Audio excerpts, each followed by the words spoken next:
Welcome, everyone. I am extremely excited to be talking with this beautiful creative to my left, I think. And especially to have a conversation that is centered around joy and purpose. I know so many times on this channel, we're talking how we can stay ready so we don't have to get ready. And Mhm. tonight we're showing how when you bet on yourself, when you dream big, when you set goals and take action, you can absolutely thrive. And Mhm. Sonia is a prime example of that. I was blessed enough to meet Sonia when I did my sabbatical, my scouting trip to Playa del Carmen back in 2022. And for those of you who are new to the channel, Sonia is part of the reason why I chose Playa del Carmen, a main part. I was perusing different places in Mexico on the YouTubes, and I came across Sonia's Tuesday. I forgot the exact title. Yeah, two. I think the number two's day because it was Two, February 22nd, 2022, yeah, Tuesday. Tuesday, And right. that's the day I moved to Playa del Carmen. Yeah. And I came across that video and it spoke to me. And then in May 4th, I ventured to Playa del Carmen, Mexico for the first time to do Mhm. scouting because I knew I needed something different and I just wasn't sure what it was. And so Mhm. thankful for this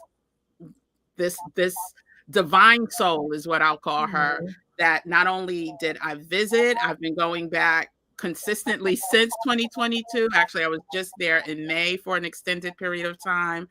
And Mhm. then I got my residency. So thank you. Let me just say thank you to you Mhm. first You're because very you're welcome. truly living it on purpose, in your purpose, even when you don't know that it's affecting other people. So thank you. Hey everyone, I'm going to introduce myself first and then I'll turn it over to Sonia to introduce herself because I don't want to miss anything or mess up anything. But welcome to Gem Nation. I am Kim, aka Kim with the Gems, and on this channel, we typically talk all things wellness, travel, and money from a cultural perspective, a cultural point of view, and we've been on a move. We've been on a movement for the past few months, I'll say, and it all has to do with what's going on in the world, right? And a lot of us, we may absorb some of that negative energy and get stuck. And then there's others like Sonia who are out here thriving through it all. So, Sonia, can you introduce yourself? Yes, my name is Sonia Stelly. I know Kim, you were introduced to me as Sonia Unapologetic with my YouTube channel.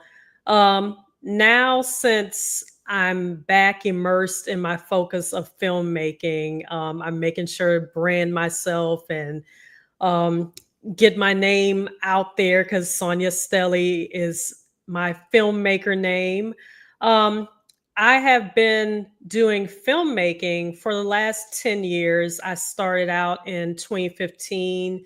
I did a short film by the name of Desperate Chocolate, and then I did the follow up film, which was Desperate Chocolate Chanel's Story. So I've been doing filmmaking for 10 years now. I am venturing into my first feature film, which is called Somebody's Watching Me. It is a thriller. It is about a young lady who is being stalked, and it's kind of a who done it type of situation to where she's looking at everyone around her. Is it the guy she's dating? Is it his mother who doesn't like her? Is it her boss who has been giving her a hard time? Is it this guy that likes her but she curved him? It's all these people. She's even wondering if her stepmother could be a suspect, someone that she hasn't gotten along with for quite some time. So everyone is a suspect, and I'm in pre-production of this film right now. I'm finishing up casting. I did a table read a couple of weeks ago, and just getting everything together to make sure that this movie comes to life. And if you haven't had the opportunity to see Sonya's Desperate Chocolate, I didn't even have this conversation with you yet, but is it still available for people to watch? I watched it a couple of Yeah. times. It is a great production. So can you share where people can find it? Yes, people can find it actually on my YouTube channel, Sonia Unapologetic. So, I'll both, put it in the chat. yeah, both of them are on Sonia Unapologetic, the YouTube channel. And then also, and I know this sounds bad because I should know for sure, I think they're still available on Amazon Prime as well. My sister was like, "Yeah, they're still on there." It's like it's something that sometimes when you do something, it's like you don't pay attention to it anymore. And but I think it's still on Amazon Prime. It's for sure on my YouTube channel, but I think it's still available on Amazon as well. And And is there a sequence they should watch Desperate Chocolate first, right? yes. Okay. Well, I'm going to put Desperate Chocolate right now in the chat, and you can watch it after this live is over. Um, I promise you, you will enjoy. And I'm a hard critic, so definitely if you get a chance. And before we get into the conversation, can you tell people where they can find you? Yes, they can find me at Sonia Unapologetic on Instagram. And then also to follow everything that's going on with the film, you can find us on Instagram at somebody's watching me film, and that's on Instagram as well. Well, before we get into the questions, I think this is going to be a good one, especially for anyone who's looking for motivation, looking for a sense of stick to itiveness. And that's a word that I don't use often, but knowing Sonya's story, it Mhm. that word to me is very apropos. But let Mhm. me quickly say hi to some people. Hey, Kevin. Kevin is about to be out of here. He is moving abroad as well. Is it the end of this month or next month? I can't remember. Hey, Moni. Welcome, welcome. Hi, Casper. Hi, Mona Lisa. Good to see you. Hi, Miss P. Oh, Christine. Hey, that's our moderator, so she'll keep any trolls out, and she's not scared to use her wrench. Hey. And as she said, please like, subscribe, and share this video. I think it's gonna be a fun one. And Kevin said he's gonna have to check it out. You're hearing an echo? Okay. Oh, good. Um, uh, Sonia, what do you think we should do? I'm wondering if I should just like mute when I'm not talking, or I don't know if that helps if one of us will mute while we're not talking. I don't know. Is the echo really bad, you guys? Let's do a quick check. I'm gonna mute my mic real quick. Well, I don't think who do you hear the echo when I'm talking or when Sonia's talking? I think that will help. Oh, your visa arrived today. Now, okay, Kevin's saying the echo is gone and it's not bad. Christine says it's not bad. Perfect. Oh, congratulations, Kevin. End of the month. Yes, I thought that was it. Okay, so if it's not too bad, we're just going to get into the questions. And if you have any questions for Sonia, I know the last time she was here, there were other creatives in the audience and they had questions. Now is the time to ask because listen, don't come trying to find her when she's up for these academies and these these awards. Now is the time to ask your question. So yeah, so quickly, let's just rewind a little bit and talk about the beginning, right? The beginning of your creative life. Because if I remember correctly, and I don't want to get too much into your personal story, but this wasn't always part of the story. And so I just really want you to share with us, when did you first start dreaming about this creative life of writing, producing, directing, all the things? Um, well, I started writing back when I was 10 years old. I don't know if people knew that I was writing from that early of an age. Wow. When I started writing at 10, I feel like it was a coping mechanism because I moved around a bit with my parents. I went to quite a few schools between elementary school and high school. So it was kind of a coping mechanism to where I actually had like the loose leaf paper. I was writing my chapters because I was writing like novels at the time. Of course, when I was younger, not like they got published, but I was writing on loose leaf paper in like chapter 1, chapter 2, and had my characters, and my characters kind of mirrored my life to where it was a new kid going to a new school and having to navigate all that. So I feel like that was definitely a coping mechanism and help with my mental health to be able to write since I was that young. Um, but when so I always dreamed of somehow my stories getting out there, but writing novels or just trying to figure it out, especially at a time before social media, it just felt impossible. Like back then, there was a lot of like these writers' conferences and pay us this money, come to this conference. We're going to teach you everything you need to become a published author. And I just felt like I wasn't getting anywhere. I did self publish a book back in 2008. Nothing much really happened with it. So when I really just wanted my stories to get out there, I think back in maybe 2014 or maybe a little bit before that, that's when I thought about what about screenwriting? Mm-hmm. And that's when I started to connect with filmmakers here in Dallas and asked them if I can go on their set, like just to see like what is it to be a filmmaker? And so that's when I started writing scripts. And it still was difficult because I just didn't know like how is it that I'm going to actually make a movie? It's how expensive is it going to be? But I just kind of stuck to it and did all my research and was like, okay, let me start with a short film because a short film is going to be way less expensive, but also it's going to help me understand the ins and outs of creating a film from beginning all the way to end. So it's going to give me a practice in order to know what to do to get a film out there. And so there's so many things that you said. I was taking notes Mhm. while you were talking. But first you mentioned that you started when you were 10 years old actually writing. So to me, that is saying that it was innately in you, right? It was, even though you didn't have any idea of what it would manifest into at that time, it was a passion of yours, and it was something that you enjoyed doing, rather it was a coping mechanism or not, it served a purpose, right?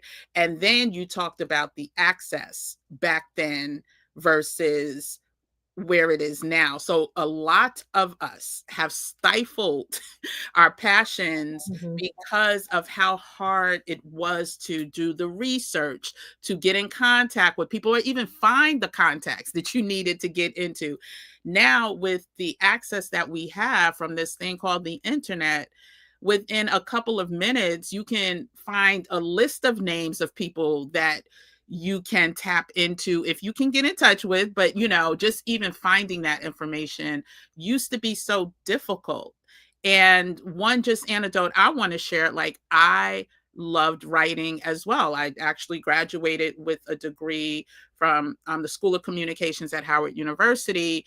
Part of that was management, part was journalism. But like you, it was like, okay, even accessing places that I would want to work, remember newspapers? Like, you would have to get local newspapers, find out the bylines, try to call and see if you could get the address or the telephone numbers. It was so much more cumbersome back then. And now I just wanted to lean into how, if you have a passion that you have stifled because of how things used to be, try to pick it back up. Try to see if there's something there that you can Mhm. still tap into. um Yeah. See where it goes.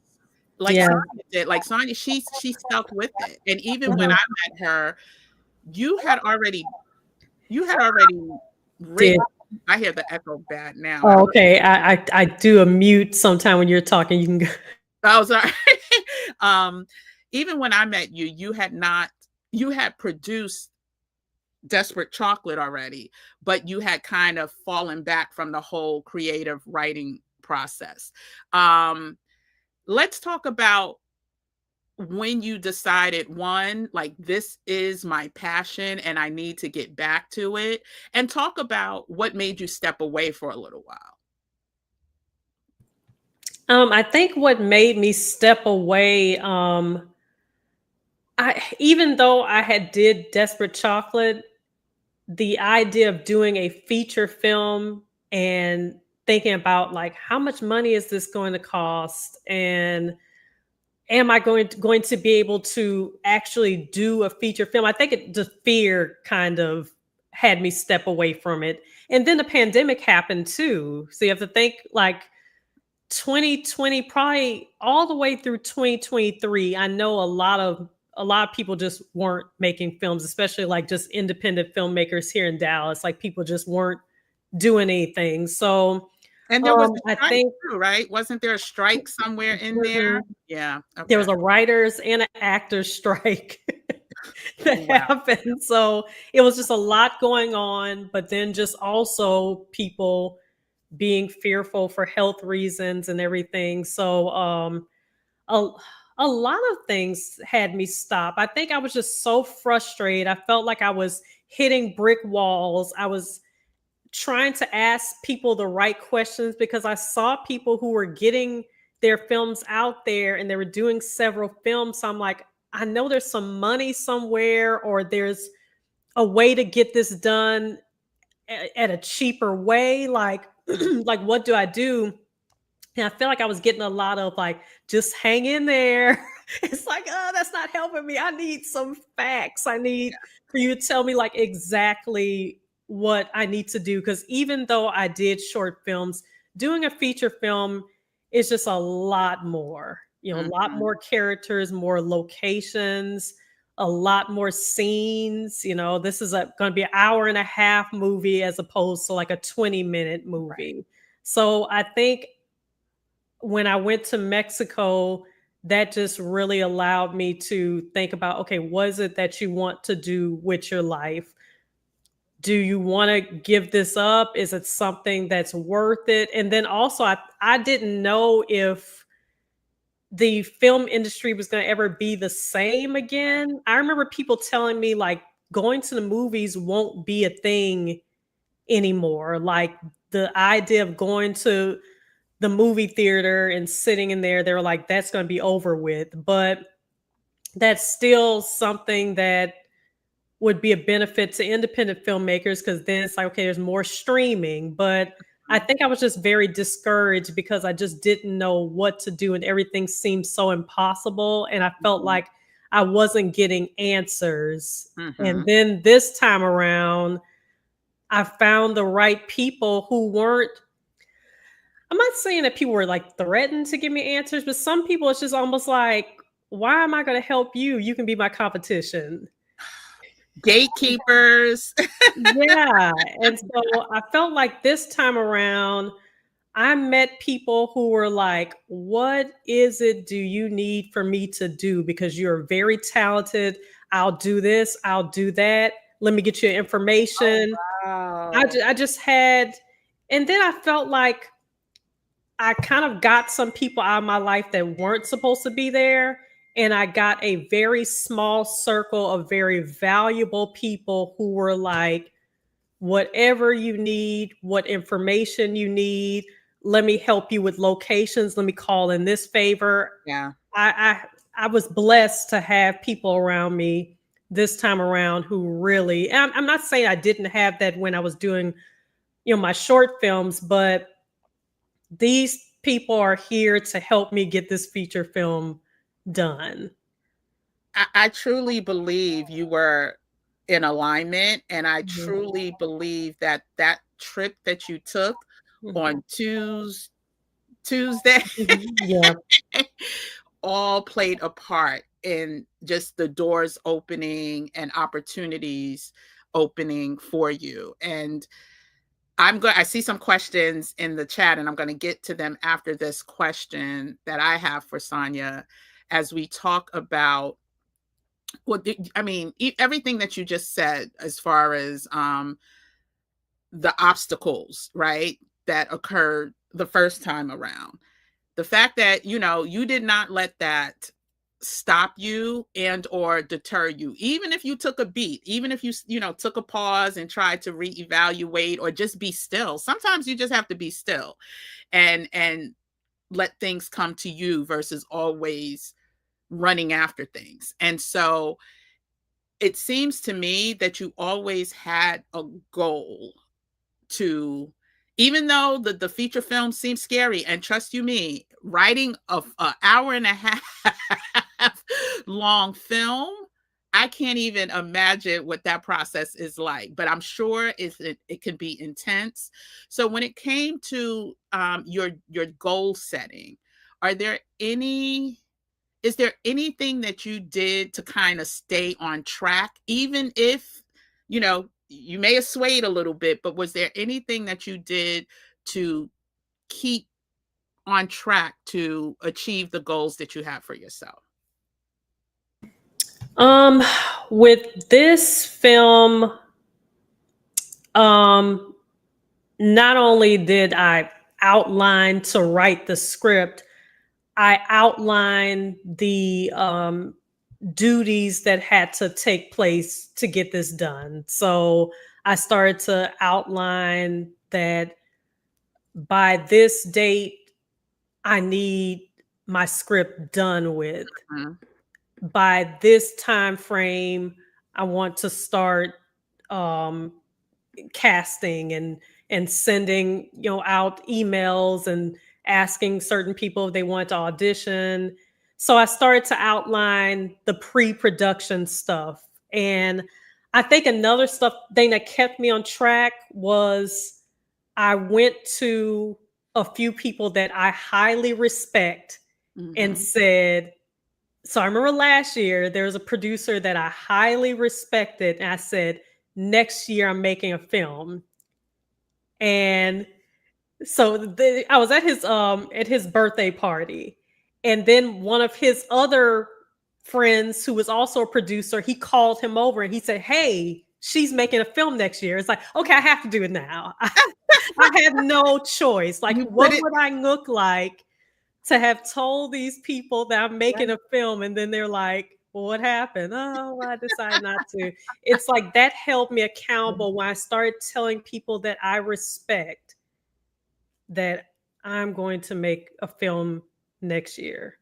So that keeps you on track too. I feel like you're not saying I want to, I think I'm Right. going to, I am going to do this next year. Now, if it doesn't get filmed until December 31st, you still you still did it that year. Exactly. I love that because I am all about, it's so funny because I have my notebook here too, but I walk around with this. I don't, let me see if, wait, you probably can't see it. If I take off, well, it's my manifestation journal. I just saw it. There it goes. My 300 things manifestation journal and tracker. And when I tell Okay. you, I start off I'll just read one of them. I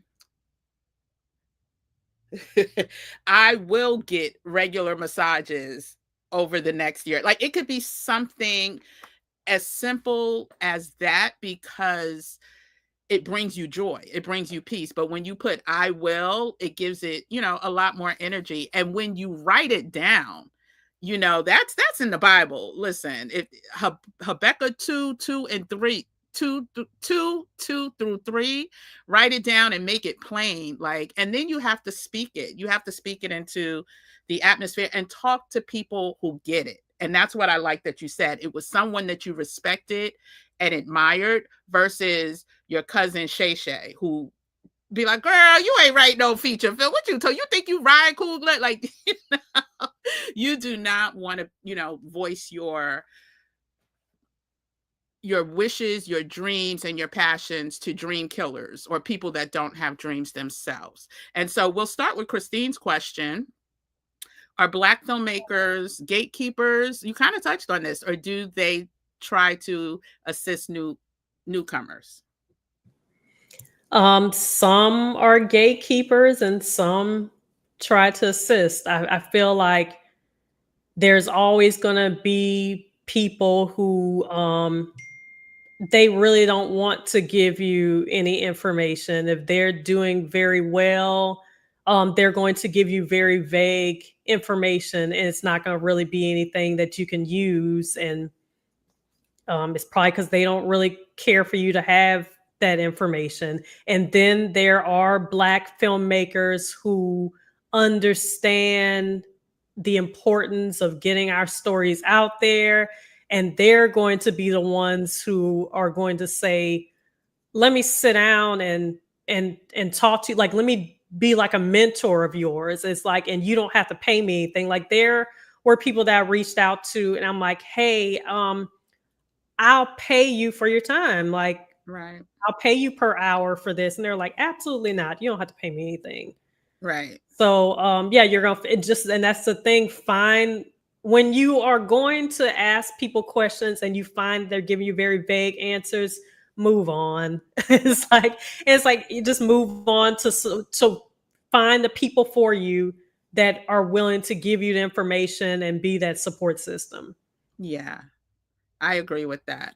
And also know that sometimes our follow-up can be bad as well, right? So meaning, I forgot who said this, but there's a quote about most people who don't get what they want, it's because they stop asking, right? So you may have met someone and they said they will help you, and you called them one time, left a voicemail message, and never called back again. Well, if that person is like me, child, I check my voice messages once a year or once, twice a year. So if you're not emailing or texting, then I may just miss it. So the follow up is key too. And there are wishy-washy people out there. I'm not trying to say there's not, but give it, the old college try. And like Sonia said, if you find that they're not responding or they're not helpful, move on. Yeah, because also one thing I have to say about that as well. Yeah, there are a lot of people who they're extremely busy, but also I think there are a lot of people who get very unserious people Yeah. asking them questions. Hmm. So when you're getting, 500 people saying, hey, my cousin's homegirls, ex-classmate, he had a good story, because Right. he was a football player and he hurt his leg, and that can be on the big screen, right? It's like when they're hearing that over and over and over again, they're just feeling like a lot of people are coming to them who really don't have the talent. They really haven't done any of their own research. They're throwing out these stories. They're not complete stories that can actually be a film. They don't know how to write a screenplay yet. And so they're giving you something that's not a screenplay and then say, hey, read my screenplay. And I've saw that before too. People Right. who they may write something kind of looks like a novel because they don't know how to write a screenplay yet. So it's like they're not even at step one yet, but they're Right. going to a producer and asking for help. And the producer is thinking, you haven't prepared yet. You haven't even gotten to step one yet. Right. And you're asking me for help, but you're not there yet. You need to do your due diligence first, learn how to write a screenplay, make sure it's structured properly, make sure it's in screenwriting software, and then come back to me. And people don't even know that there are things like screenwriting software, right? They're just sitting up there typing their little hearts out and like, here, look at this. But the flow, the format, and you have to set the scenes and all of that. So, yeah, you have to do your due diligence if you want people to take you seriously. And I do want to ask, Kevin has a question. I have a separate question for you, but we'll get to Kevin's first. Sonia, what genre do you prefer to write or film? Mm-hmm. Fiction, Exactly. nonfiction? Yeah, fiction, nonfiction. So Now I love thriller, everything thriller. I love thrillers now. When I started out, I was writing dramas. I think thriller is my favorite genre to write. But I feel like what I specialize in and probably what I'm best at is thriller and drama. I can do comedy as well. I don't know if comedy is my favorite, but I know a lot of people probably can't tell from just this interview, but I crack jokes to my friends all the time. I'm the comic relief. And I know I don't seem like that a lot of times when I'm in these settings, but I am the comic relief a lot of times. And so I am able to write a pretty good comedy as well. It's still not my favorite genre to write. I think the only genre that I don't think I'll ever write is action. Action is difficult.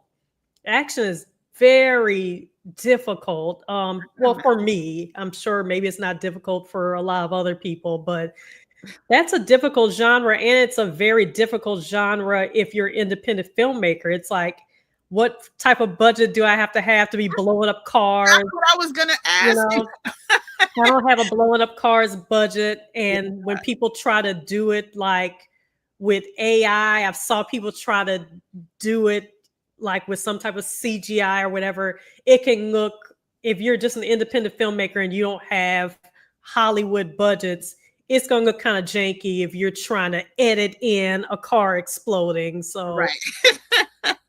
So so I thriller. said a bunch, but thriller is what I prefer.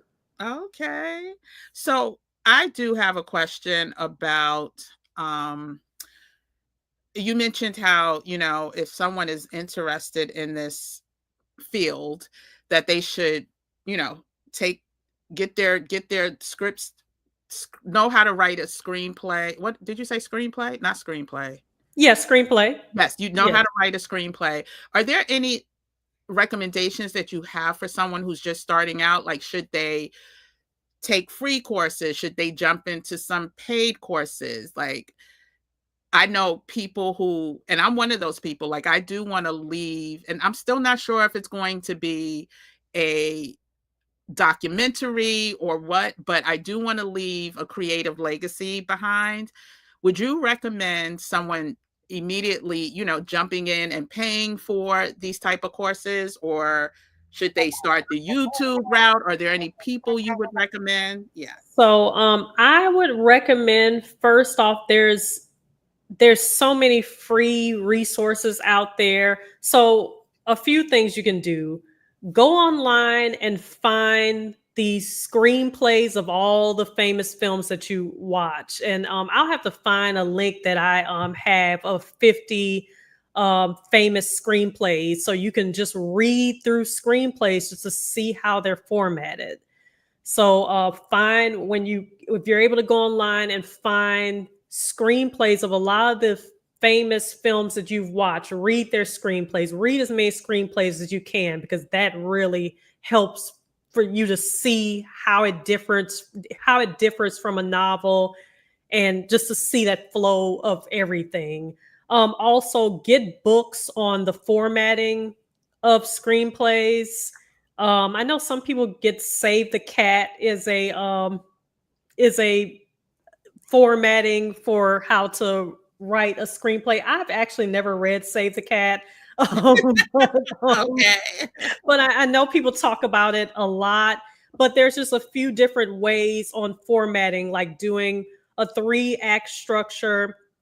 Some people do a 4-act structure, and then some people do something called the mini movie method, to where it's almost like you have a full feature, but if you think about it as like 4 little mini movies, it's less intimidating. Oh, yeah. Okay. It's like, I like to say, what's the best way to eat an elephant? One Yes, bite at a break time, that right? down. So, Yeah. yeah, you break it down. Yes. I Yes. like that.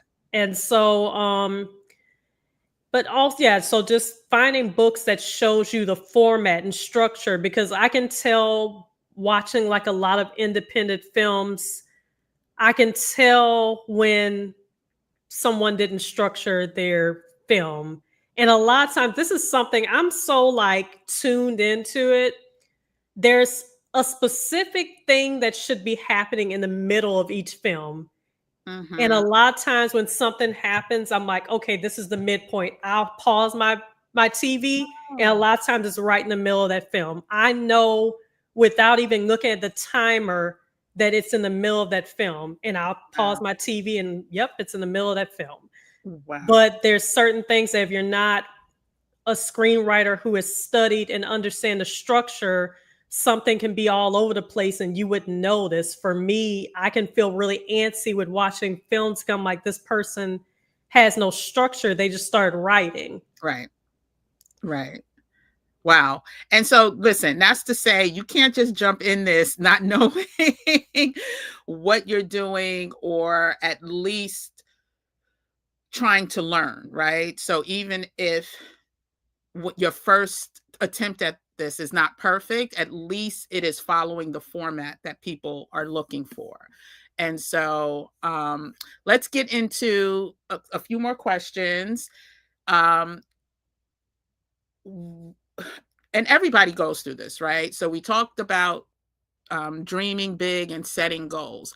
But can we talk a little bit about the times that you may just want to say, oh, forget it? Like you were talking about what happened from 2020 to 2023. Was there ever a time where you can remember that you literally were at, okay, forget this, it's not going to happen, and it felt impossible? And maybe, that had, I don't know if that tied into your your trip to Mexico, but can you like share what that was like, feeling like, this isn't it? I think I was just starting to feel like my purpose, like almost like I was letting myself down and somehow I wasn't fulfilling my purpose. So it did feel depressing, and I felt like, okay, I feel like this is my gift and this is my purpose. And I was just feeling like, well, why is it just a little bit easier? Like, why am I having such a hard time to find the answers? Because I'm not, um, I can direct, I can write. I'm not the person who wants to pick up the camera and and do that. So it's like I still have to find the right people, and I have to find them at the right prices and things Mhm. of that nature. So I was just having a hard time finding my team. But just also just having a hard time figuring out like how was I going to make this work. So the way I felt was just like, what is going on, and why am I not living out my purpose? Okay. So I think, I don't know, if I just felt like I was just kind of confused as to exactly what steps I need to take to make it happen. But you weren't at the I give up on this. Yeah, I don't think I've Okay. ever felt like for sure I had just given up. Okay. I felt like I was kind of close at sometimes. Like, wouldn't it just be easier for me? Because even like with doing YouTube, I was like, well, maybe this is what I'm supposed to be doing. Like, maybe I got into filmmaking, and maybe YouTube is what I'm supposed to be doing. Maybe I'll be like a travel YouTuber. So I Right. was starting to think like, okay, let me try to get all the signs together. And on that sabbatical, that did help me. That was a time for me to think about what it is that I want to do in my future. And at the end of that sabbatical, when I started seeing friends posting on Facebook that they were working on a movie and people were back into it, that was in 2022. A lot of my filmmaker friends were getting back into it. I'm like, okay, I feel like this is a sign that I need to get back to the US, and I need to figure out a way to make my feature film happen. I love the fact that it never completely went to the point of, okay, this isn't it. Because a lot of us do that too. We give up too early, and it's always the darkest right before dawn, right? That's one of the sayings. And so sometimes if we just stick with it a little longer, magic can happen, right? Or your alignment can be fulfilled. And I just wanted to acknowledge this beautiful sunrise here in Playa del Carmen. I thought it would be so perfect for this conversation because this absolutely sparks some type of why I keep going back year after year is because it's like I'm filling up my cup. I'm refilling my cup. Now, the heat in the summertime, you will not catch me there, but as far as just being able to commune with nature and have these types of experience and meeting other creatives while I'm there is absolutely what my soul needs. And so Christine does have another question. It says, do does new filmmakers or do new filmmakers mind having unpaid experienced actors for their early project? Sounds like Christine is volunteering. Um, I feel like um, we don't mind having inexperienced actors for like probably more of the smaller roles. But I say all this because at the last minute, I had someone who's not an actress come in to audition for one of my roles, and she killed it. She Wow. embodied that character. And that's for Um, this upcoming film? yes, Oh, okay. yes. So one of my, not one of the main characters, but she's a big part of this film. One of my actors is going to be someone who, well, I think she acted a little bit in high school, but that was decades ago. Right. So, being a teacup in elementary school or something, Right. it's like, so for her, she was really feeling like, you want me to audition? Like, I mean, I really don't, this is not my thing.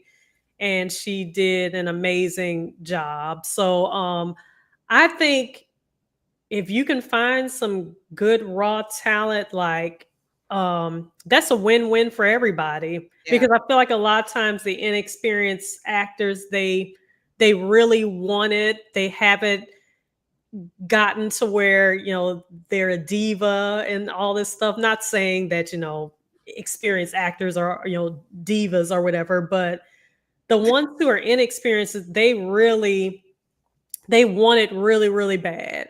Yeah. Yeah. That's like with most things, when you are hungry for it and you're not expecting a phone call. I think that applied to me in the early part of my sales career. Like new sellers will go out and hunt, hunt, hunt, hunt, hunt. And then once you make it to a certain level, you kind of wait for the phone to ring, right? Just like actors and actresses at a certain level. It's like, oh, I don't audition anymore. I wait, to be invited to a role. So Christine, I don't know. Well, you're not in, because your auditions are taking place in Dallas, right? In Dallas. Yeah. So I don't know if you can make There this one, Christine, but there will be other projects too as well. So for sure, Christine might be doing this interview a year from now and saying, "Hey." and Christine is part of a few of the communities that I host, and she definitely has the vibe. She definitely has the voice. She has the look. She is definitely. I could see her. I could see her a year from now being interviewed as she's picking out her. Well, there's not really award season right now, but getting ready for award season. Um, so just a few more questions, and then again, if anyone in the chat has a question, just put a Q or QQQ in front of it, and we'll make sure we get to it before we let Sonia go. So when it comes to balance, right? How does that look? Because most creatives, right, that are just either starting out or haven't made it big, they have other things going on. It may be a 9 to 5, or it may be a part-time job, and it may be, taking care of family or children. how do you keep your balance, like between your passion and also, what what may not be your passion, but you have to do it anyway? How are you able to keep that work life balance, so to speak, but stay committed to your passion? So now, so after I did my sabbatical in Mexico, my vow to myself was to never take another job that is one of those toxic work environment, Okay. extremely stressful jobs. And so that's what's been very helpful is me only taking jobs that I can have clarity, because when a job is so stressful, it's like it kills your creativity. Yes. And it just really makes it to where you don't have any mental capacity for anything outside a job. It's like the only thing you want to do outside a job is rest and sleep, is depressing you and all that stuff. I can't take jobs like that anymore because there's too much things that I need to think about outside of a job. And I need my energy for outside of a job. So I think my number one advice for anyone is to make sure that you have a job that doesn't just zap all your energy. And I mean, just not just for creativity, but for your health as well, to not take those type of jobs. So the jobs I've had since I've come back from Mexico have been ones to where if I need time off, I can take that time off. If I need to flex my schedule, if I just need to take off early because I want sleep or whatever, if I need to take off early because auditions are later on that evening, it's like Mhm, it hasn't. When I did my table read, I took off that day. I mhm. never had situations with my current job that they told me I couldn't take off or I couldn't take care of other things. So making sure you have the right 9 to 5. Okay. And to tag on to that, how are you able to manage through all the chaos that this country is currently experiencing? I know this is probably a great outlet for you, but is there ever a time like it affects you, or do you just keep your focus? Yeah, when I got back from Mexico, I had to be very tunnel vision, and I had to tune a lot of stuff out Yeah, yeah. because it's like a survival tactic. I feel like a lot of times I was more aware of what was going on in the US when I was outside the US than being in the US. It's like being here in it, it's almost like I have to tune a lot of stuff out. I have to focus on my piece. And there's just a lot of things that I'm like, me being like so caught up in this, it's nothing I can do about this. Right. Me stressing out about it is not going to help anyone. It's just going to make me sick. And so I've had to really tune a lot of stuff out and just be very tunnel vision and focus on my piece. Mhm. And I think a lot of Black women have been doing that. They Not say we. enough. Not enough of us, because Mm, trust and believe, mm. I can't believe I have family members where I am right now in the South, and every house I walk into, CNN, MSNBC, 24/7. And yeah. Yeah, We that will and I think sometimes we feel like, well, I'm being informed, and we don't realize we're tearing apart our mental health and just constantly feeling on edge. And I feel like I briefly tune in to kind of just know what's going on, and that's about it. Yeah. I think years ago, probably before my sabbatical, I used to have CNN on a lot. I used to wake up and have the news on as I was getting ready for work, Mhm, and then there's the talk radio on mhm. the radio as you're driving into work. It's just constantly being fed things, and I can't do that anymore. I'm at so much at more peace. Yeah. I feel so much healthier. I just so Yeah. much more clarity. And that's probably a lot of things like before the panorama. I know we can't say. I forgot we can't even say that. I may have said like 5 times. I forgot we're not even supposed It's to say okay. that. But before all that happened in 2020, I think I was so into like political news and things Yeah. of that nature. That probably killed a lot of my creativity. I feel like once I got back from Mexico, I had so many amazing ideas with well developed characters, and I was able to focus a lot more. Yeah. I totally agree. And part of the mission of this channel, which I didn't know was going to be a mission of this channel, is to one, encourage us to really live that serenity prayer. And if Christine, you want to go ahead and put it in the chat, we try to do that, every day. There's certain things we can control and there's other things we can't. And we need to only focus on the things we can and not the things we can't. And when you realize actually the live I did last night was all about media control and how media is designed to really shape our way of thinking, right? And so I'm glad to hear that you were able to first take a sabbatical and quiet the noise, but then also that it was able to birth like new ideas and new creative thoughts. And so I encourage everyone watching this, like that's a gem right there. I mean, she's already dropped so many gems, but this definitely aligns with, what I've been saying as far as turn off the news. And if you want to know what's going on, you choose what news you watch and try not to let it be these commercial news sources. Go to the Associated Press, go to national NPR, go to the sources that are not paid by corporate. And so, yeah. So I see one of your friends in here. Hi, it says, hi to my black ass Hey. business. Long time listener, first time commenter. Hey, I Mhm. know Sonia from these expat streets in Mexico. Glad to be here. Absolutely. I just want to see if there's any more questions before we get to I think there's one more question. Well, I actually have another question for you. Do you when it comes to all the changes that are happening with DEI, right?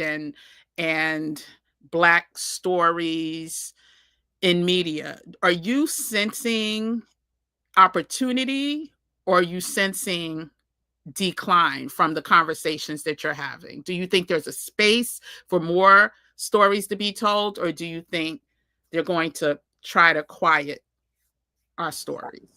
I feel like in the independent filmmaking community that there are a lot of hunger and um, just a lot of demand for our stories, for people of color, for those marginalized people, for their stories. So I've been hearing nothing but people saying, yes, that's great. You're a Oh, thank Black you. woman filmmaker. Like everyone's wanting this now. Like we even look at Tubi, and a lot of people, I don't know why people have a lot of bad stuff to say about Tubi when Tubi gives I've so, never watched it. I've never watched anything on Tubi TV, but gives so many opportunities to um, specifically, to Black independent filmmakers. Now, that being said, there are some films on there that aren't the best quality,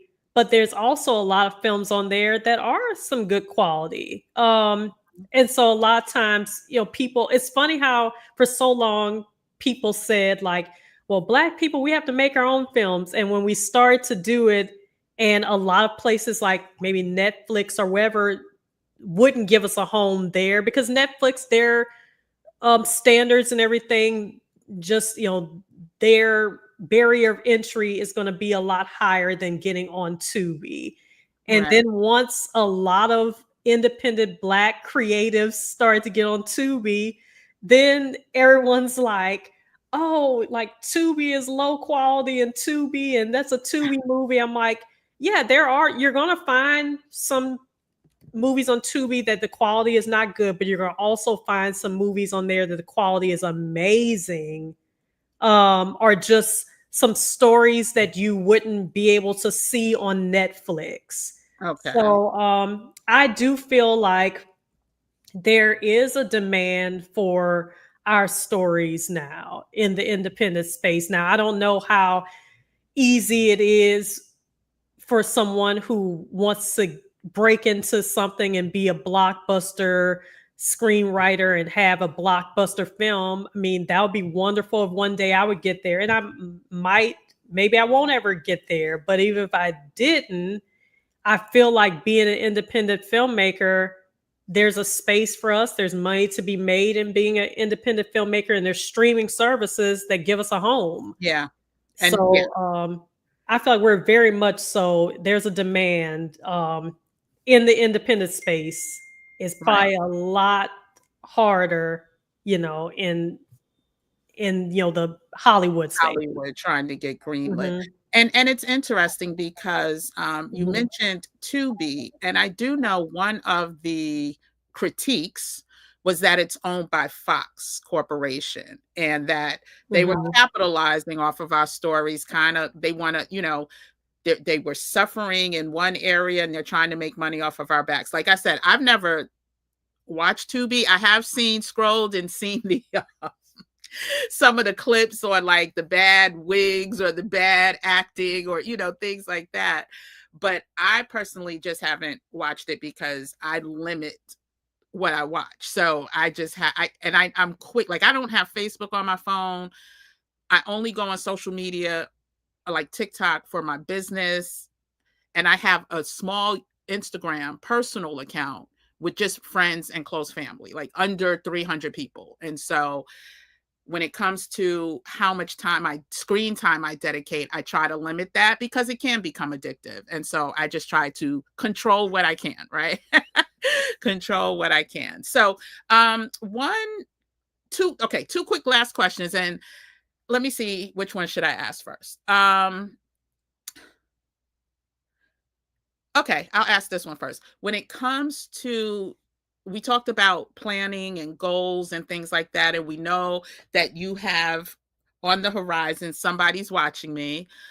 What is your next big dream that you have that you just want to put out in the atmosphere in front of the Gym Nation? If you can just share what your, it doesn't have to be, your next one, but a big dream that you have that you would like to see fulfilled.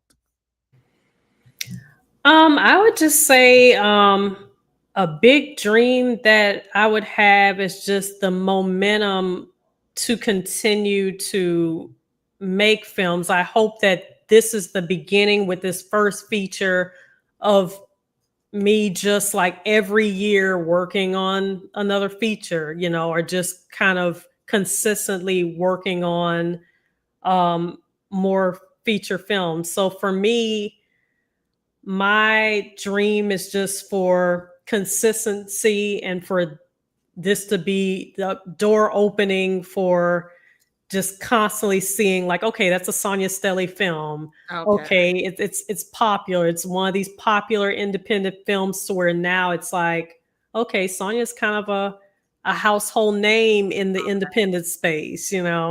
So that's a big dream. You want to be a household name in the independent space. We're putting that out into the atmosphere. Mhm. Yes. And we will be able to say, we had her here when, like we had Mhm. her first. Yes. And so if you have a question, go ahead and put it in the chat. I'm going to ask one last question while we have Sonia. And it's just to, you know, on this channel, we really like to give people encouragement and give people, well, drop gems on ways that we can live in our purpose, right? And so I just want to know what you would say, or any tips that you would give, or any gems that you would drop for anyone who's feeling like lost in their purpose and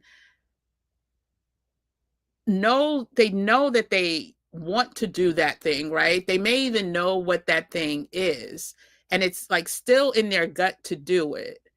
And especially to do more than they're doing now. What type of advice, pep talk, gems would you drop for that person? So this is something that talked to some ladies in a writers group that I was in, and I just said, Wait, can I stop you right there? yes. Notice that was another gem. She's in a writers group, y'all. She is serious about her craft. And Hmm. I just have to call out things that Hmm. we need to do more of. Hmm. Stop hanging around the wrong people and wasting time. Find that community and that group of people that Hmm. will celebrate you, help you, empower you. And so go ahead, Sonia. I'm sorry. No, that's fine. So what I said to some ladies in the writers group was, and this was someone asking about what do I do? I'm stuck. Like, how do I motivate myself to write? And I said, the ideas that you have, if you leave this earth and they were never able to come to life, because you felt stuck and so you didn't do it. What if you leave this earth and all these great ideas that you have, you're never able to release that? It's like, how would you feel then? Right. And she's like, oh wow, you got me all the way together. Like that was something that really motivated her. But and I think to myself a lot of times as well, I have, several ideas outside of somebody's watching me that I want to make sure that those get made as well. And so we have to think about, you don't want these great ideas to die with you. There's a reason. I don't feel like the stories that we come up with, the things that we think about, I don't think it's just because or it's coincidence. I feel like those ideas were given to us by God for us to bring to the world. We're like a vessel to bring these ideas to the world. And, sometimes it could be that your movie is something that can help someone get over depression because it gets their mind off of things. There's it can encourage someone. Your characters can encourage someone because they're going through something, people can relate. But we're given these ideas for a reason, and we don't want to just sit on them and then they die with us and they never get to manifest. And I mentioned it on this channel. I know I've mentioned it the last few weeks, but we have each been bestowed gifts and talents. And when we don't at least put the effort to act on them, I believe we are doing the creator, God, whatever you call the higher force, a disservice, especially when you know that there's something else that you should be doing and you just sit on that. And so I appreciate, like you said, you have to think about, what if you leave this earth with all of that in you that no one ever gets to see? And that could be on a creative aspect, that could be business, it could be whatever that burning gut desire is, that passion. We need to manifest it, and we need to, I always say, we plan, but the execution is where we kind of fall short at times. So we need to execute, as Sonia has. Like at one time I thought you were moving to Mexico, like you were maybe, possibly, could have, maybe, right? And then look, here we are some years later, and you are back living your life on purpose. And I'm so happy to have you back, and happy to have you as an inspiration and an encouragement, especially during these times. And so I do want to just go through some more of the comments, and then if you have any last minute questions, go ahead and get them in. And I'm just going to go from the bottom on up. Yes, Kim always speaking to us about our gifts and talents. Yeah, and I don't want them to go to waste. We're more than just going to a 9 to 5 and collecting a check. We are way more than that. Minding my Black ass business. Y'all talking good! Exclamation point. Definitely Given by God. That's good. Yep. Do you prefer to write alone or do you enjoy a good collaboration? I think I prefer to write alone. And maybe in the future, who knows? Like, I might, do well with collaborating. But I have written with someone else before, and sometimes it gets kind of messy because sometimes it's like, oh, well, that was my idea. It's like, well, no, that was, Right. it's like the best ideas. You're like, oh, I was really cooking then. And it's just kind of like, oh, no, remember that was my idea. It's like, was it? Because that's the thing that it can start to get messy. I feel like if I was ever to collaborate again, it's almost like you write, like for it to be very clear on who wrote what. It can get messy. Yeah. Especially there's certain industries where you will find people that are quick to try to steal an idea, try to claim it as their own and leave you in the dust, right? Not even tell you about an upcoming meeting and steal your whole idea. So I could see how collaborations can be sticky. Cynthia says, congratulations, Sonia. It's already done for you. Yes, we are Thank claiming you. it. Thank you. Yes, for living in purpose. That's your lane right there. Yeah. Listen, it's such a happier place. Even when things don't go according to our plans, right? The fact that you are doing something that is part of your heart's desire makes it okay. It's when we're not in alignment and things don't go our way that all the stress, the depression, all of that. When it's in our alignment, we find ways to dust ourselves off and get back at it again. Yep. Thank you, Christine. God grant me the serenity to accept the things I cannot change, courage to change the things I can, and the wisdom to know the difference. That's right. So yeah, Tubi is owned by I lost that comment. Tubi is owned by Fox. Uses back revenue ever to fund his that has been the critique. Again, I just never downloaded it and watched it because I literally can tell you, other than YouTube and reading and trying to do my own work, the last movie I watched, I was telling the group this past weekend, I think I went live, and it was The Nonas on Netflix, and it's about, Okay, I've heard of it. it Yeah. is so good. Like, it was so good for my spirit. Like, and that's the thing. I have to protect my peace too. And not everything you watch, like, I want to get your thought. Did you watch the Straw? Did you watch Straw? Yes. Of course, I don't want to give any spoilers. Oh, listen, if please, if you haven't watched Straw, mute now because we're going to talk about it. Well, this is my thing. And I do feel like I enjoyed a lot of Straw. One thing that a conversation that people are having now is movies that show that Black women are going through a lot of struggle.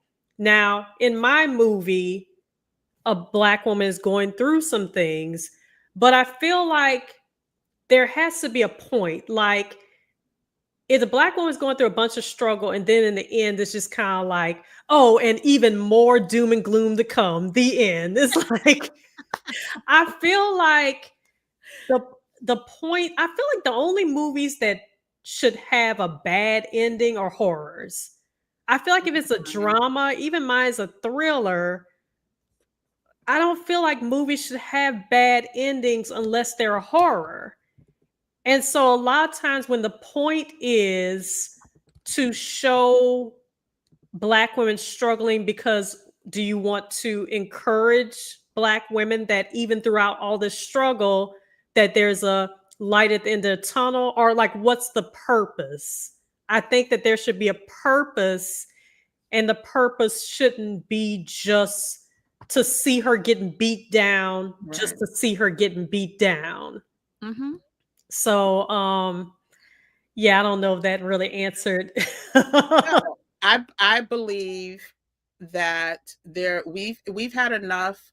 And listen, I'm not going to bash the person who created the movie because I believe he has done so much good for the community, right? And so I'm not going to bash him. But what I will say is this those type of movies can incite certain traumas, right? So I think without I don't know that that should just be available on Netflix for I think it should only be available for people to pay to go see, right? Because if you are in a place already where you may be on the brink, I don't know that straw helped you out in any way, like you said. Like there should be some positive resolution. And so that was my issue with the movie. It's like, thank God I am mentally okay. Like, because that was a lot. That movie was a lot. Yeah. Because just think about the pursuit of happiness now. I know Mhm. everybody done saw this years ago. This no spoilers on this. Y'all had 10 years plus to watch the pursuit of happiness. But the pursuit of happiness, man, he went through so much, and that was someone's true Sure. story. But at the end, it's like, oh my goodness, light at the end of the tunnel. So Yes. I feel like, sometimes for Black women, it's just like, wow, it's like, how is it do we have a story and then at the very end, it's like it's a bad ending. It's like, can she get a break? It's like, well, then what was the point? Right. And it went from child when it turned out, and I'm not gonna say, but when the real plot twist happened, when there was really no what you know what I'm talking about, I was like, what the heck? What the hell? Like I literally was okay, so that just added a whole nother layer of something that I thought was too deep not to have a positive outcome or a positive resolution. So some people said, oh, hey, creative flavors and travel, she can spend the whole day watching Tubi. I may have to check something out, I don't know. Now is definitely the time for us to document our experiences. The future needs to know we were here. I agree. I definitely agree. I think that has always been the case. I just think that we take things for granted. We see a couple people get Oscars, we see a couple people make it, and then we think we've made it. So, I don't let me see if I see any other questions. While you're looking at questions, I'm going to give my little shameless plug. So Yes. I'm in my fundraising mode right now for this film. So when y'all go on, somebody's watching me film on Instagram, you guys will see my fundraiser, but then also on Sonia Unapologetic, you guys will see my GoFundMe. And I think when you go to GoFundMe, if you just type in Sonia Stelly, it should pull up the campaign, but you guys can find my campaign. Anything would be appreciated. I think a lot of times with fundraising, people see our campaigns online, they're thinking, oh, great, someone else will donate.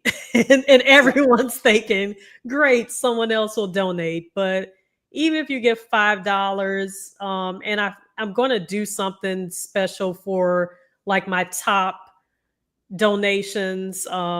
When I did Desperate Chocolate, we did the premieres. We had an amazing time. We had entertainment. We had Desperate Chocolate candy bars. We just had an amazing time. So, yeah, so that's my shameless plug for fundraising for this film as well, for somebody's watching me.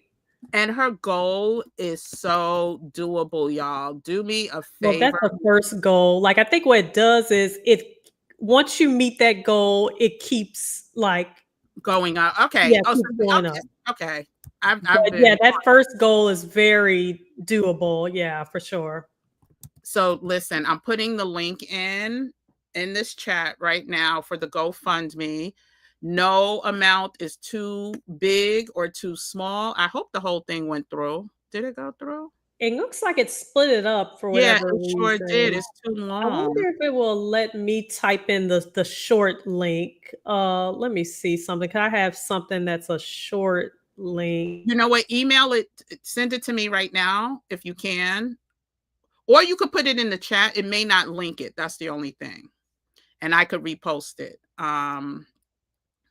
Oh, they said you could still click it. Minding My Black Ass Business saying you could still click it. So the link is Oh, working. okay, perfect. Yeah, the link is working.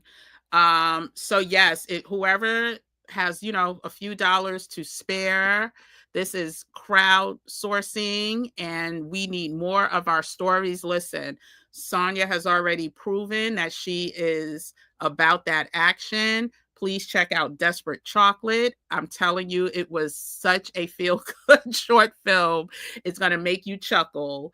And we see, we want to be able to make sure this project gets done and it gets done right. So not only when you get a chance, donate, but please share on your social media platforms and letting people know that no amount is too much or too little. So Mhm.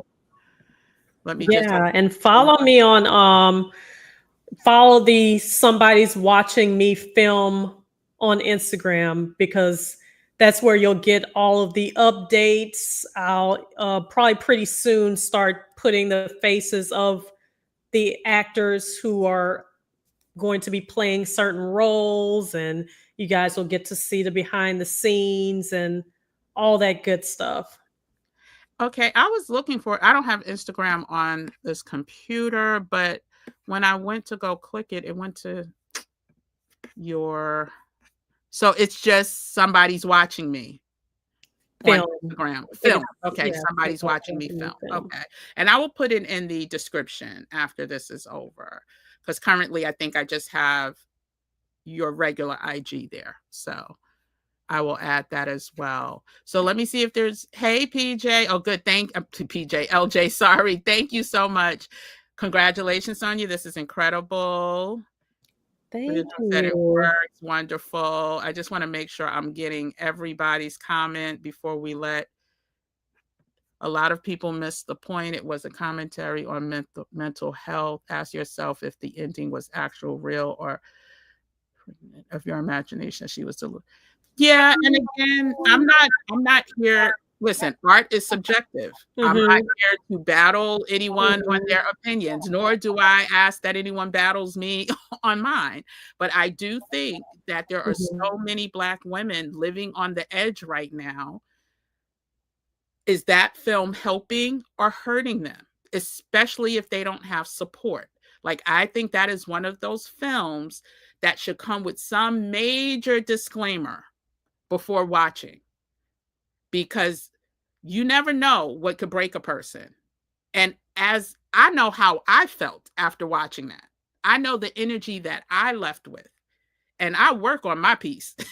So I just have a problem with. I think that that's something that I've heard a lot of people talking about. Yes, Taraji's character, because she was having a whole mental breakdown, she was an unreliable narrator. So that being said, I feel like I picked out the things that weren't real and he kind of showed us wasn't real. Mm, But that very ending, I feel like that happened. Like there was no way for there to be a happy ending. There was no happy ending. right. And I feel like um she did have a flash of it going way worse than it could have went. I remember that flash to where the people bust in there Yeah, and yeah. yeah, Uh, so that part, oh, absolutely wasn't real, and Tyler Perry made it very clear that that wasn't real. There was a lot of stuff that she was an unreliable narrator, but that very ending, and this is I enjoyed the film. Um, I feel like, but there's a lot of films, like we go back to The Pursuit of Happiness. I feel like a lot of films, it's almost like people would be outraged if there wasn't a happy ending. But a lot of times with us, it's like in the end, it's just kind of like, well, man, could she have gotten like some type of peace or something? Yeah. But I guess that type of movie, I don't know if there could have been a happy ending. But I also think so again, I agree. I thought the film was well acted. Like I thought Glenn Turman was a great actor. I mean, he did I even thought Sinbad for the limited amount of time he was on screen. I thought everyone did a great job with their roles. I just knowing how sensitive our mental states can be, especially now with everything we're seeing on the news, I just felt like it was pile on. And I wish that at the beginning it would have said, please stay till after the credits roll for some additional information. So even if it was like Black Girls Therapy doing something for people who may be in that situation, right? I just thought, even if it wasn't a happy ending, I just wish that there was more communication because, again, I just know we are living in very sensitive times and people are losing jobs left and right because of, what's going on with the federal government and DEI. I just like to protect us. And so I just wish there was some solution at the end saying like, if you can relate to this, here are some free resources for you to go to right now. And there are free resources out there. And so that's the only thing. But like you said, the film, Mhm. I can't say I enjoyed the film because I didn't like how I felt at the end, but Mhm. I thought it was a well acted piece of Yeah, it yeah. really was, Tiana, yeah, and this is the thing, like, all the videos that people are doing with Tiana, like, talking about, "Okay, she's a cop, but she has all this hair," And like, the walk, bundles. they got the It's walk. it's like she walks up like, you know, that was hilarious. I feel like it definitely has a lot of conversation around it, and yeah, I do feel like a lot of times people expect Black women to be so strong. And when we see something like with everything being dumped on us, it's almost like, okay, they leave us without the resources. It's like we're not just stronger than anyone Mm-mm, else. And mm-mm. it's like, and we don't do well with just seeing all of this struggle and trauma dumped on us. And then it's just like, okay, well then you guys go deal with that on your own. It's like, okay, you just Yeah. leave us here with, Yeah, yeah. that was my biggest issue because I'm like, if this was, before the layoffs, before the change of it, if Kamala was president, like all of these things, I think made a difference in the fact that I just don't think it was the right time to have that heavy of a message for Black women who may be literally on the brink of breaking, right? And so yeah, that was my only thing. But I think Ree's room, Sonia answered that. There were two endings. Which one was real? It was not the poop poop poop, not the, clickety clack clack clack. It was the other one, right? Sonia? The very end, Yeah. that appeared to be real to me. There's nothing that said otherwise. I feel like he went back and outlined what wasn't real and what was. And I think also another thing that people can probably argue about what was real and what wasn't, because we felt like everyone who encountered her was just kind of like, shut up, B word, shut up. Yeah. I'm gonna blow your head off, B word, all this stuff. And so that's something to where people are arguing like, is she just having a mental breakdown to where it feels like everyone is like cussing her out all day, or is that really happening?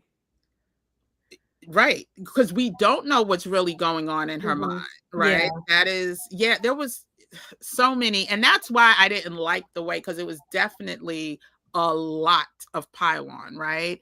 And when you think about, to me, it kind of reminds me of like psychological warfare, right? If there's people that's turning on, because we know what, Mr. Perry's usually writing about, and it's not this, right? It's not this dark and this deep. So someone could be like, oh, let me see what Straw is about, for some type of feel good, because they may not really feel good, and they turn that on. Child, I literally was like, okay, where's the wine? Like, I felt And also, like, I like, um or just with the structure of screenplays, I like resolutions with certain things. So like, even if it's a drama thriller, if someone has a horrible relationship with a parent, it's like I want that main character fleshed out enough to where we can maybe at least see, like, okay, she's now being able to talk through some things with her mother, because we saw that Taraji's character, she must have had a really tough time with her mom, but we didn't get enough of like an explanation for us to relate, exactly. It's like, because bring we it could have gotten a on. little bit resolved. There were so many ways that some things could have been resolved to just kind of give her some care. Of course, I guess that was Sherry Shepherd's character gave her some support and care, but I felt like the way I see the structure of screenplays is that have that character go through their arc, and for there to be some tying up of loose ends Yeah, in their life somewhere. yeah, And I agree. And I know a lot of things get left on the cutting room floor. Like, I get that, but that was a big piece that was missing, I think. but Um, I've really and I know it sounds weird to say I enjoyed the film. Um but I felt like, wow, it really was something that has caused a lot of discussion, and I feel like he did his thing. I feel like he did his thing with the actors did their thing. Um so I felt like it was done well, and it did bring up the discussions about mental health for sure. That was very important.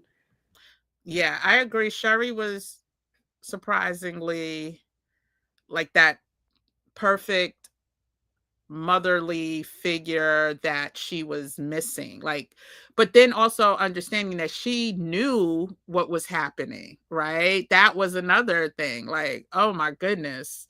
Yeah, Yeah, there were certain questions that didn't get answered. It's like nobody ain't gonna tell this woman what's yeah, going on. Yeah, yeah. it was a lot of unanswered questions. Some far fetched things, and But you know what I did like, and then I'll let you go. I did listen. The teller that was trying to get up out of there, she caught a lot of heat for not being compassionate. But you also, I tend to give grace, because listen, I never had nobody put what I thought was a gun to me, threatening to, do me harm if I don't, even though that's not what she was doing at all, but that was her interpretation of it. So I was like, well, if that's what she really thought, her reactions to me was to try to make it out there alive. Damn, her mental breakdown. Like, it was like, I'm trying to be alive, when this is all said and done. So I just thought there were a lot of nuances. It's definitely a great talking piece. I'm sure if we did a whole, fireside chat and watched it together, there'd be even more that we can talk about. But I think that, how do we know? Well, it could have been cycled. It's listen, art is subjective, and I never, if somebody thinks this is pretty, the Mona Lisa is pretty, I'm gonna let them think it's pretty. I will not try to sway them to my opinion, right? And so, yeah. So, okay, I don't see any more questions, but I do want to first, once again, wish you nothing but the best. I believe that just your, listen, a lot of people don't know, but Sonia has that type of energy. She is the glue that held many people together in that community. She was a peacemaker, a problem solver. She was a jokester. And so I appreciate all of that. And I could see how your storytelling is so good because of all of those hats that you wear in real life. And so I want nothing but the best for you. I will definitely be donating to the GoFundMe. I cannot wait to see the final end result. If you get a chance, please do the same. I'm going to put I think I could do GoFundMe's in the description, but I will try. And if I can't, I think in the first comment, actually, I'll put it in the first comment. It will be in the first comment where, whatever you can donate, please, let's try to get this locked and loaded. And also, I wanted to say that you are a sheer inspiration, especially during these times, that we need to block out the noise and follow our dreams no matter what, because nobody knows what the future holds. We cannot change certain things, but we can what we can control is protecting our peace and finding joy through all of the chaos and confusion. And this is a prime example of doing that. And so I thank you for sharing your story. I see another question, Yeah. and I thank you so much for having me. I thank you guys for just, the questions and the support and giving me so much love throughout this live stream tonight. But Reese's Room, I use a MacBook Pro, and man, when I tell you, MacBooks last forever. and but then my screenwriting software is Final Draft. Thank you for that. And then the luxury bucket list was also probably, I don't know if you left already, but I know you were leaving as well. Or are you gone? I think you're in Italy, if I'm not mistaken. I'm ally. I think I am an ally, but for me, Tyler Perry is okay, working for mommy issues. Okay. Let's keep the energy high. I was trying to put it all the way up here, so that's how we're gonna end it. But I do again appreciate you coming on, sharing this optimistic story of hope in a time when we need more of it. And so, listen, I never wanted to be an actress, but when you have your premiere, I'm good for a red carpet. Absolutely. So You'll have to come to Dallas, because when I tell you, if I did it big for short films, oh, we're gonna do it big for a feature, and we just have so much fun. So okay, yeah. BJ wants to know if you do writing workshops.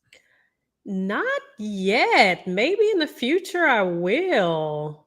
Maybe I will in the future. Because one thing, and I know I can talk everybody's heads off, but one thing I have been doing is, some of my friends, I'll read over their stuff, and I'm really good at being able to tell them, okay, you need to take this many pages off. You need to do this. I'm really good at telling people what they need to change and helping people with their screenplays. So I probably need to do workshops in the future. And I thought one of the best gems that you dropped, go ahead and look up the movies that you enjoyed. And you can find the entire script, right? Online. Yeah, you can find screenplays for a lot of movies online. For famous films. Yep. And start immersing yourself in that. I actually just took a write your first what is it called? Write your first. I'm gonna tell you right now.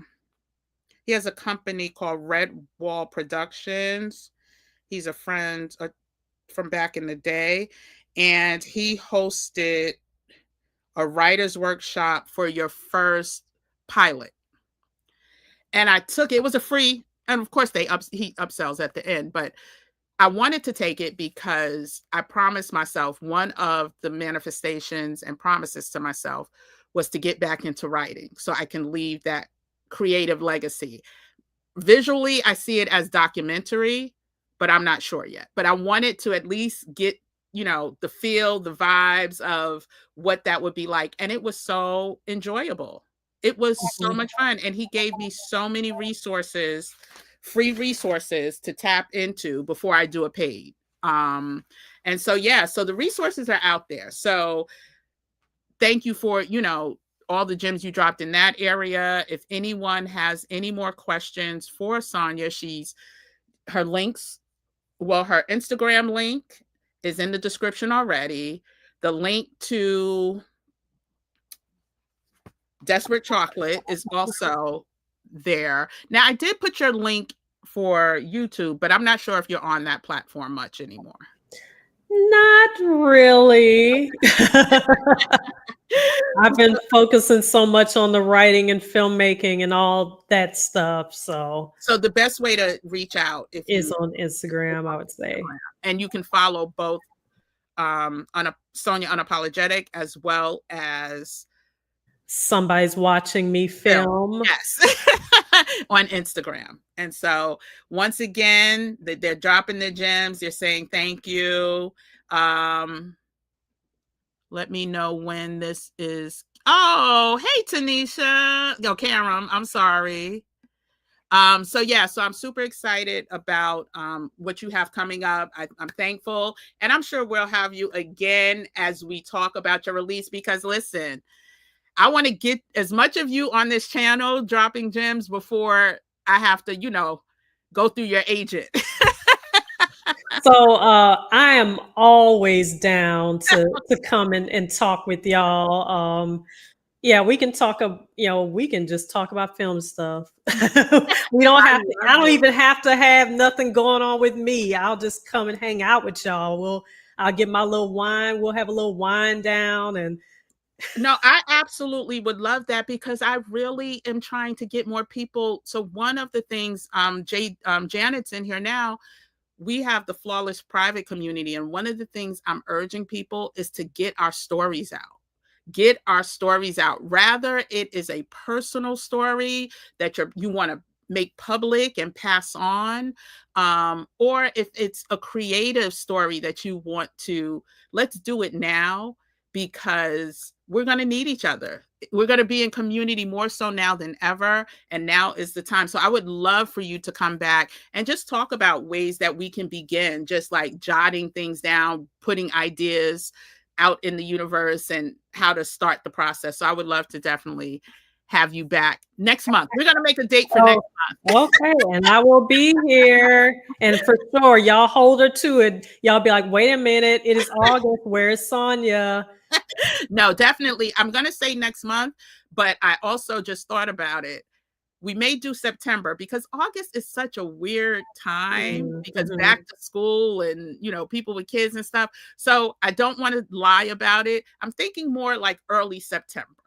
So this way the kids are back in school, Yes. people got time. But I'm so excited to see where all of this goes. And again, please donate to the GoFundMe. Yeah. It will be in the Mhm. description. I've Mhm. already linked it. Someone said my earrings are nice. I think they're talking about mine. I got these in I don't have Jamaica, any. So. and then I got my Oh, one love. I don't mean to be putting my chest all up in y'all face, but um, I got these beautiful. earrings and this Bob Marley shirt in Jamaica. It's the official, you know how they have the official Bob Marley brand and all that is the Uh-huh. official Bob Marley brand. So I love it. Listen, Christine has already given us a name. Wind Down Wednesdays with Sonia and Kim. Zoom oh, on. I Well, no. love it. We're going to start Okay. with YouTube, and then we'll see if we could get her into the private community later on. And I just put the link back in for the GoFundMe. Again, any amount will help. So please give what you can. I know times are hard, but again, any amount will help. Okay. And I'm giving, I promise that. So anyway, thank you so much, Sonia. I can't wait to Thank again have you y'all. back. And this was absolutely, listen, I'm happy. I'm not always happy talking on this channel, because I'm always, trying to get people ready. But this right here was a joyful conversation. And I thank you for adding levity, and joy to the Gym Nation family. So we'll see you in September again. Bye, y'all. Thanks for having me. Bye.